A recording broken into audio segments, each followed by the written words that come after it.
Well, there was another twist in the New Jersey primary. Representative Tom Kean Jr. is running unopposed for a third term in the 7th Congressional District, but he's not been seen in public for nearly 3 months now. In late April, the New Jersey Republican said he was dealing with a, quote, personal medical issue. Now he's put out a statement on X saying he will be back in a matter of weeks and will be completely transparent to the nature of my medical condition. So I want to bring in News Executive Director of White House and Politics, Finn Gomez, to break this all down. So, Finn, what is the latest in this race?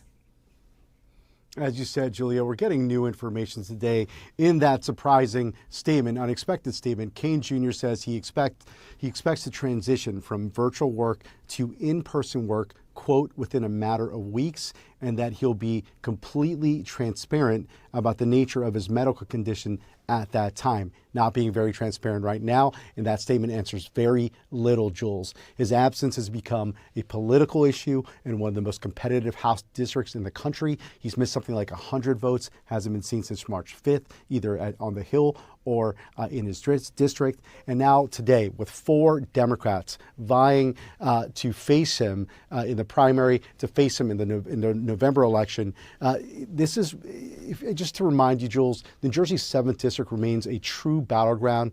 If the political environment shifts towards Democrats, he could face a very serious challenge this fall. Again, one of the top targets for Democrats this fall.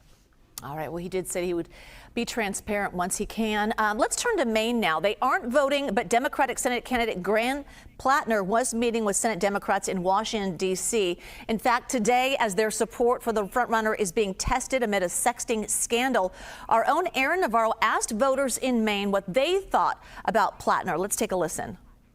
No, because it's water over the bridge. It's old news. It's and especially the latest stuff, the text, that's between a husband and a wife and a therapist. And they've done that. And it's really, it's old news.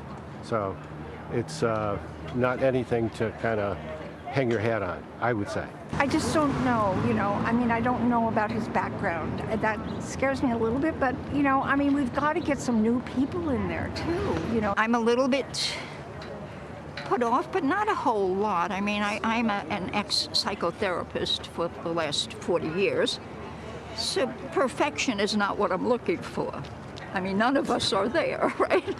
So we always strive for perfection. He tells a good story. He tells that he is looking for that too. All right, interesting comments, especially from that one woman who's a psychotherapist. So do we think voters care as much about flaws and imperfections with candidates? Is this a national trend also? Look, what we're seeing and what we're hearing from those Maine voters, there's a contrast to what we're believe maybe the sentiment is here in Washington, D.C. But it does this, Plattner's visit here to Washington was about reassurance. Some Democratic leaders and donors have been uneasy, Jules, following several controversies surrounding this campaign before this latest sexting scandal. But in speaking with some of the top Democratic leaders today, including Senator Minority Leader Schumer from New York, and also Senator Bernie Sanders of Vermont, who endorsed Graham Plattner. They have not deviated from their strong support towards the progressive populists in Maine. And just if you recall, Jules, also back in the primary when he faced Governor Janet Mills, Janet Mills actually unleashed a barrage of negative ads on some of the controversial Reddit posts that Plattner had put out earlier years ago, but it didn't really impact his career, his campaign or his trajectory in that race. Republicans I spoke to today are hopeful. They feel that they can knock him down a few pegs at least, but they do think that Susan Collins, the incumbent Republican in Maine, is a dominant campaigner and has faced tough challenges before. So they're still quite bullish in Susan Collins' ability to hold that seat, but she is one of the most vulnerable Republicans on that Senate midterm landscape. Jules. Finn Gomez. Finn, thank you.